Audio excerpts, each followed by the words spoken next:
Ok, bonjour Michel. Bonjour Sébastien. Donc aujourd'hui on va voir... Aujourd'hui je vais vous expliquer comment réaliser une bétonnière de béton. béton. Savoir que du béton c'est du sable plus du gravillon. D'accord. Mélangé avec du ciment et de l'eau. Voilà, donc on va voir tout ça. Hein. Donc pour commencer... Déjà il faut vous fournir en sable et gravillon. Donc là il faut savoir que pour une raison de coût, je l'ai directement fait livrer en carrière mélangée, c'est-à-dire sable et gravillon, dosé, prêt à l'emploi. Vous pouvez acheter séparément le sable et le gravillon. Enfin là c'est plus pratique quand c'est mélangé, en plus si c'est moins cher, non? C'est moins cher. Après ça dépend des carrières. Voilà, d'accord. Ok. Voilà. Alors donc, pour pour réaliser du béton, donc il faut en unités, je vais vous parler des unités. Donc on parle en général au seau ou à la pelle. Une pelle c'est une unité, un seau c'est une unité. Ça dépend de la consistance de ce que vous prenez. Voilà. Donc en général pour le béton, il faut savoir que les unités, on dit toujours 1, 2, 3. Donc c'est-à-dire une unité de ciment pour 2 unités de sable et 3 unités de gravillon. D'accord. Voilà. Et en eau en général c'est une demi-unité. D'accord. Il faut se baser à peu près sur ces calculs-là. Donc en clair, si on parle en pelle... Comme là, moi je vais faire au seau. D'accord. Donc je me suis déjà, pour avoir un ordre d'idée, donc j'ai rempli déjà mon seau. Donc une unité. Voilà, et je compte le nombre de pelles que je mets dans ce seau. Donc là en l'occurrence j'ai mis, je peux vous faire voir, 4 pelles.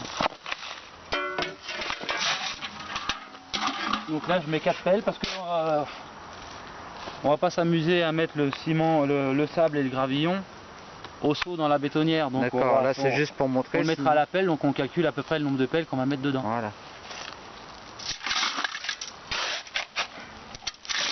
2, donc là 3, 4. Donc là ça fait 4 unités là. Voilà, ça fait 4 pelles. Donc 4 unités. Donc comme il me faut 2 unités de sable et 3 unités de gravillon, donc si je mets, il me faut exactement 5 seaux. D'accord. De sable plus gravillon. Donc là comme il est mélangé, donc je fais 5 seaux de mélangé. D'accord. Donc ce qui correspond à 4 x 5, 20. Donc je vais mettre 20 pelles dans ma bétonnière. D'accord, donc 5 seaux ça correspond à 20 pelles. 20 pelles, voilà. Et donc, pour 20 pelles, mon unité, c'est-à-dire mon seau de ciment. D'accord, donc pour 20 pelles ou 5 seaux, ça fait une unité de ciment, donc un seau. Donc je vais mettre mes 20 pelles et un seau de ciment, ce qui correspond à 4 pelles de ciment. D'accord. Voilà, bétonnière. Et ensuite, après, il y a l'eau. Et ensuite, il y a l'eau. Donc je vais mettre un petit peu d'eau déjà au départ, mais léger pour éviter que ça... Donc là, c'est quoi en unité? Enfin, c'est un demi-seau Là, c'est une demi-unité, donc ça représente un demi-seau. Un demi-seau, mais de combien de litres? Alors, après, les litres, ça, c'est... faut juger... Ouais, là, c'est un seau, un bon seau. Ouais, voilà. C'est ça qui fait que après le béton soit plus ou moins liquide. Donc 2, 3 unités, 4 unités, 5 unités, 6, 7, 8, 9, 10, 11, 12, 13, 14, 15, 16, 17, 18, 19 et 20. et mes 20 pelles. Voilà, donc on a mis un peu d'eau. Donc normalement on peut tourner la bétonnière avant, mais pour le bruit je vais la mettre que maintenant. D'accord. Donc avant de mettre l'eau, la bétonnière doit tourner. Donc là on a mis 20 pelles, et je rajoute les 4 pelles, c'est-à-dire le ciment, donc mon seau de ciment. D'accord, donc là ça correspond à 4 pelles. Voilà. Mais après ça dépend de la consistance de la bétonnière. Nous c'est une petite bétonnière donc faut pas trop la charger. D'accord. Mais les professionnels, il faut savoir que je suis un amateur, les professionnels utilisent de plus grosses bétonnières. Oui. Où ils font directement par sac.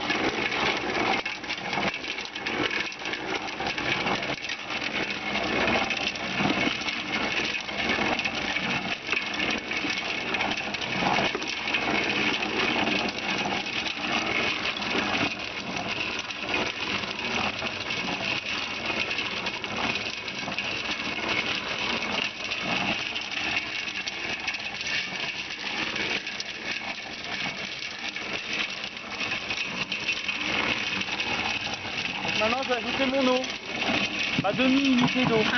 D'accord, de l'eau.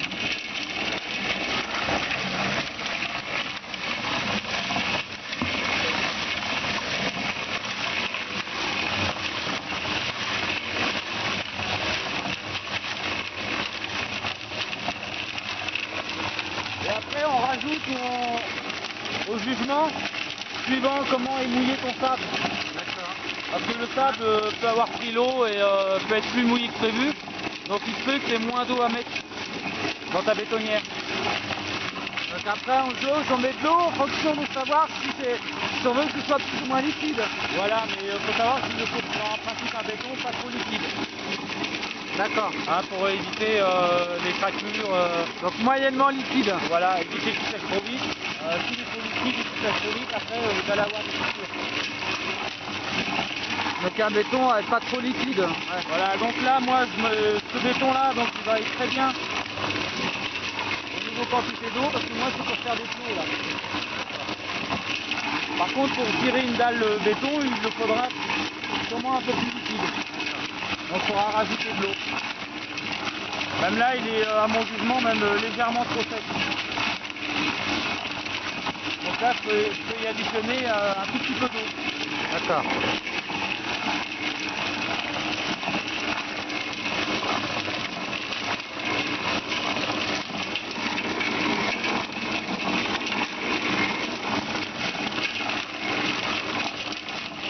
Enfin, faut qu'il soit liquide, hein. Pas que ce soit de la soupe, mais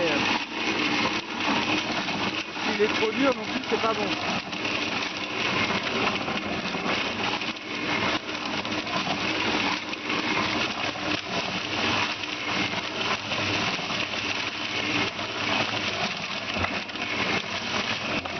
Parce que pour couler une dalle béton, en général, les professionnels le font beaucoup plus liquide pour la mise en œuvre.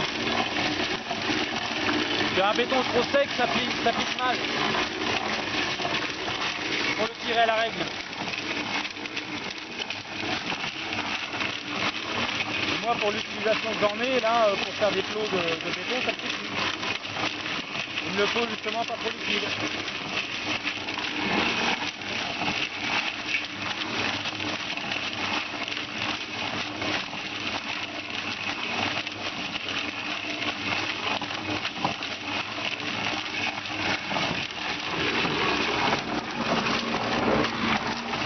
Donc là, si vous avez une...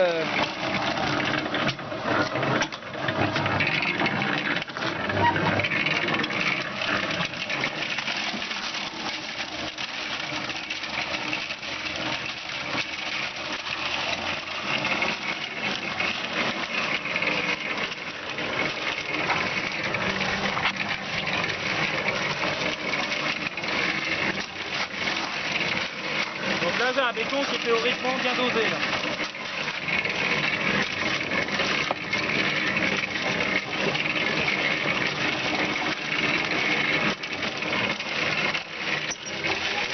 Non, attendez. On va rapprocher un peu.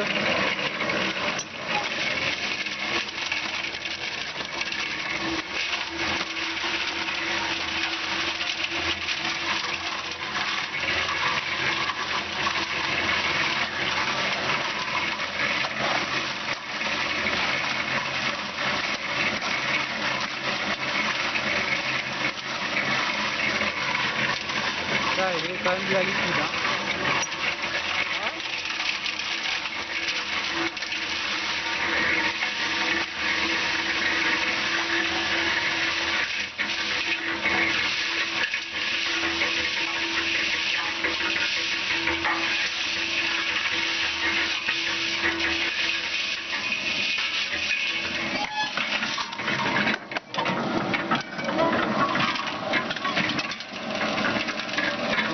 on a un béton. On a un béton qui est pas mal dosé là. Vous voyez, on peut le travailler.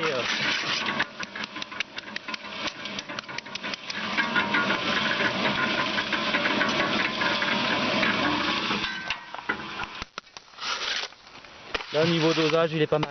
Donc là, il est bien, il est pas trop sec non plus parce que c'est pas bon pour soit faire des plots ou tirer une chape. Mais il est pas trop liquide là. Mais il est pas trop liquide Par non contre, plus. pour Là, couler il est comme je juste disais, bien. pour tirer une dalle béton, il le faudra un peu plus liquide pour sa mise en œuvre. D'accord, donc un peu plus Parce que liquide. sinon, à la règle, c'est pas pratique avec les gravillons Ouais, pour tirer ouais. la chape. Donc voilà. Donc après, je prends soin aussi de mettre un peu d'eau dans la bétonnière pour la laver.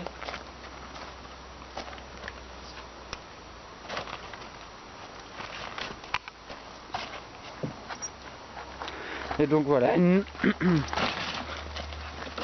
voilà en gros pour les grandes étapes. Hein. D'accord Michel, est-ce qu'il y a autre chose à rajouter là-dessus sur ce... Vous pouvez également voir dans mes vidéos la réalisation d'une bétonnière de mortier. D'accord. Le mortier, faut savoir que c'est du sable plus du ciment. D'accord. Il n'y a pas de gravillon, c'est la seule différence. La différence entre le mortier Voilà, et... c'est pour réaliser des chapes maigres, de la pose d'agglo, parpaing. Le mortier. Le mortier, voilà. D'accord. Tandis que là, le béton, la différence c'est qu'il y a des... Il y a du gravillon. Il y a du gravillon dans le sable. Voilà. Voilà. Pour le rendre beaucoup plus costaud. Pour que ce soit plus costaud. D'accord. Pour réaliser de gros ouvrages. Ok Michel. Eh ben écoute, à une prochaine vidéo alors. Prochaine, Seb. Salut.